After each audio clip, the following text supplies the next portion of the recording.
Good morning, everybody. Welcome to Proformance Unlimited. This happens to be one of LS crate engines. We built some wild LS engines. This happens to be 376 cubic inches. It made about 592 horsepower and 530 something foot-pounds of torque.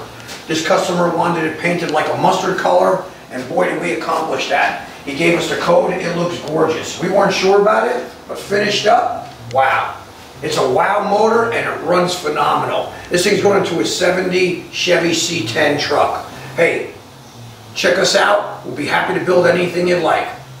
Peace.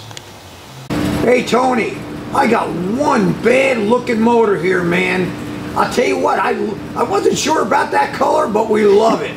70 Chevy C10 with a mustard yellow LS3 376 cubic inch. Gonna fire it up, give you your dyno pull, and man, I think you're gonna love the numbers too.